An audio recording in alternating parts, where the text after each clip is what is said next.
I can tell you, based on my short experience, almost a year in the job in the Bureau of International Organizations Affairs, that there's no more exciting time to be a multilateral diplomat. Under the President's leadership for the last 7 years, the United States has worked to deepen and broaden its engagement with the United Nations and dozens of United Nations organizations.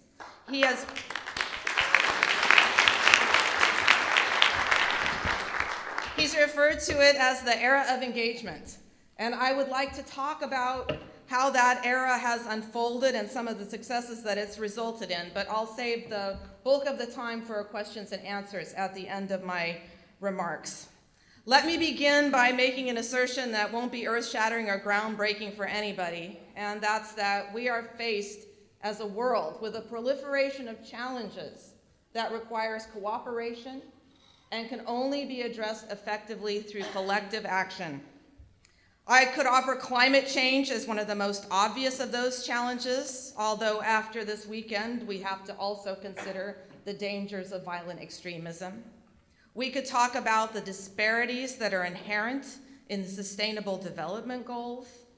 We could talk about the continuing gender inequality in education and employment, and a topic I know you've been focusing on, which is the swelling populations in need of humanitarian assistance. But what does engagement mean? Who do we engage with? Haven't we always been engaged? I would say in this context, engagement means the robust application of American diplomatic muscle, thoughtfully and consistently, at the United Nations and at any international organization where we can push forward American values and promote our national interest. It means seeking election to the Human Rights Council so that we can effectively push forward a positive agenda in that body. It means seizing the initiative in places that we might not think so much about, like the International Telecommunications Union. Why do we care about that? Because we want to protect free access to the internet. And some parts of the world would like to see that closed down or controlled by the state.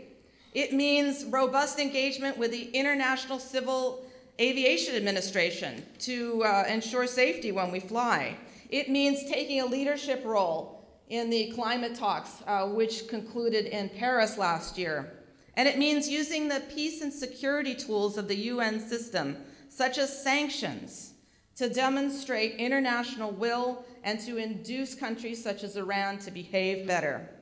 It really means asserting and reasserting American values wherever possible, especially freedom of speech, freedom of assembly, freedom of the press, religious tolerance, and gender equality. So what does all this engagement yield? I would argue that there are a lot of successes, but first I have to admit, it's very frustrating. Some of these organizations that we work with have been around for a long time. Some are more nimble than others.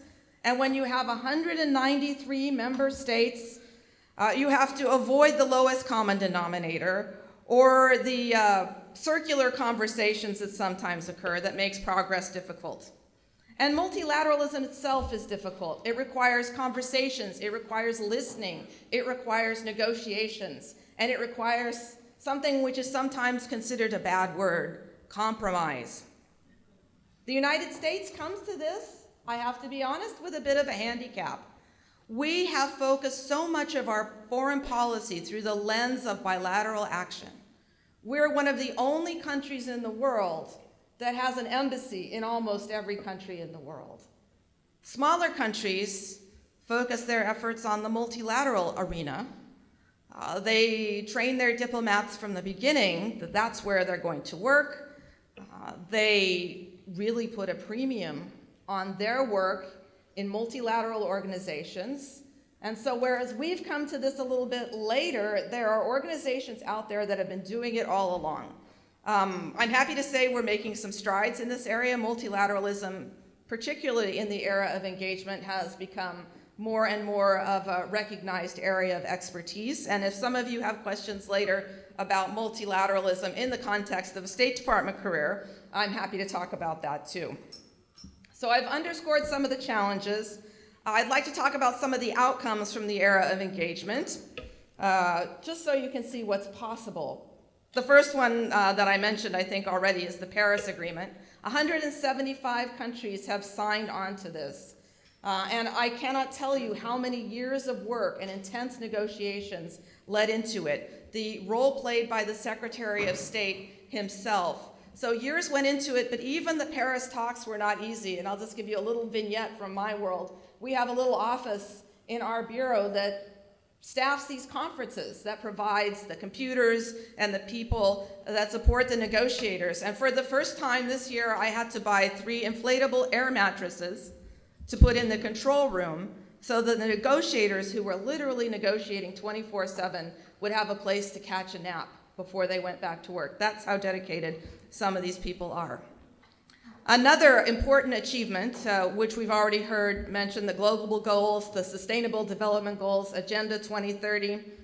This also required multiple years of negotiations on multiple tracks. And it's not just the successor to the Millennium Goals. It's a whole new way of looking at development, which recognizes that development begins at home and that every country has to have a national plan for achieving the 17 goals, including our own. We're not off the hook for this, for what we need to do at home. And it recognizes that development will occur through mobilization of national resources, through public-private partnerships, through data, and through evaluation. And I just want to pause at this point to say thank you to UNA and UNF for all the incredible work that your organizations did over the last year to have a national dialogue about what those goals should look like. Because the only way we're going to achieve any of these goals that are blessed at a summit is if there's buy-in from the beginning at all levels, and that's what you've done, and I think that's hugely important. The Iran Agreement, also known as the Joint Comprehensive Plan of Action, which cuts off Iran's pathways to a nuclear weapon. As I hinted earlier, this achievement was the result not only of negotiating, but also 10 years of sanctions, 10 years of international sanctions on Iran, which deeply affected the regime and created an environment where the whole world was united in its approach, and so was able to come to a conclusion that we hope will make the world a safer place. This is the result of collective action. The UN Human Rights Council, not a perfect organization, but I can tell you that our leadership, our being involved in it, makes a difference. If you walk away from something, you're going to get one set of results. If you're actively engaged in something, you're going to get another area of results. And I think through our engagement, we've brought attention, we've shined a light on the world's worst human rights abusers, North Korea, Belarus, Syria, and Iran. We've restored the practice of redefining in the Human Rights Council what important human rights are, such as freedom of expression, freedom of assembly. And we've worked with partners to expand the definition of human rights, for example, to include the human rights of LGBTI persons. We're not currently on the council.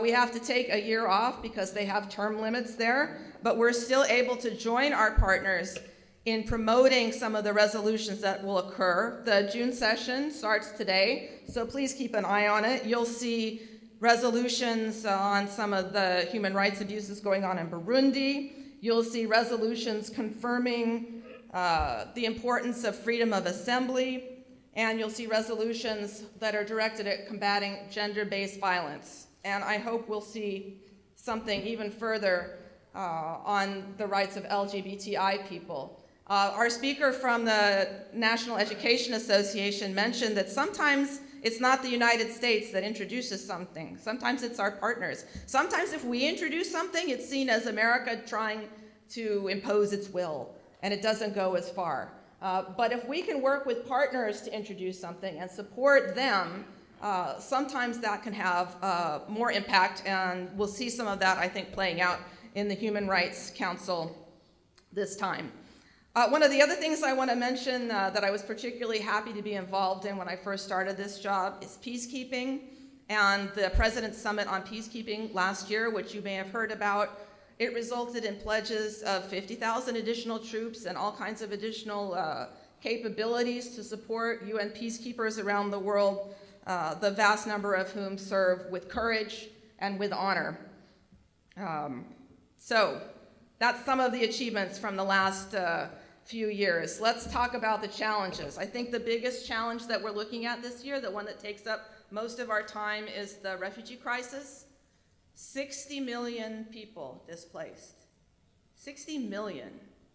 That's 40 million internally displaced people and 20 million refugees. These numbers are staggering, and it's going to take a global response to deal with the situation. I am really grateful and honored to be with a group today that is mobilizing 22,000 members to make an impact in this area, both in terms of the support for the UNHCR education effort, because one of the things we want to make sure of is that refugees who are in host countries have access to education, have access to legal employment, so that they can build a life for themselves and have dignity and have pride. So thank you for what you're doing there, but also to encourage a conversation in the United States about accepting refugees here.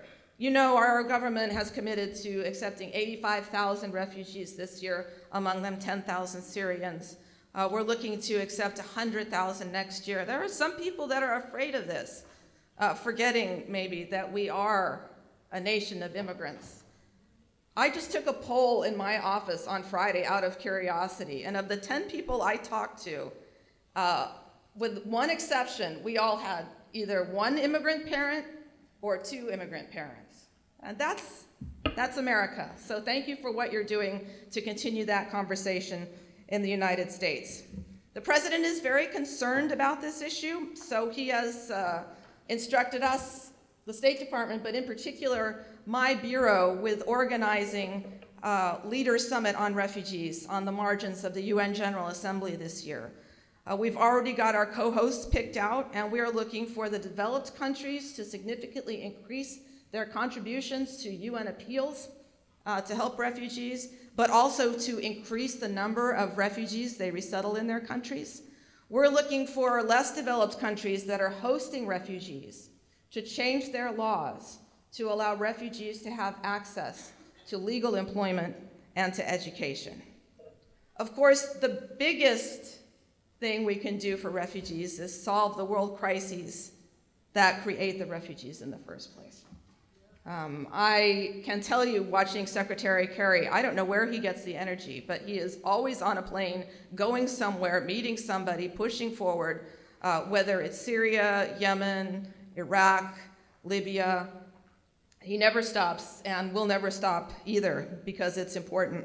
And the United Nations is our key partner in all of these efforts.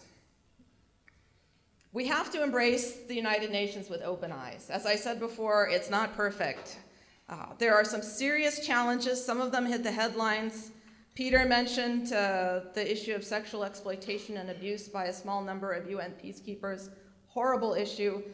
We testified together before the Senate Foreign Relations Committee, and we've got to make some progress here.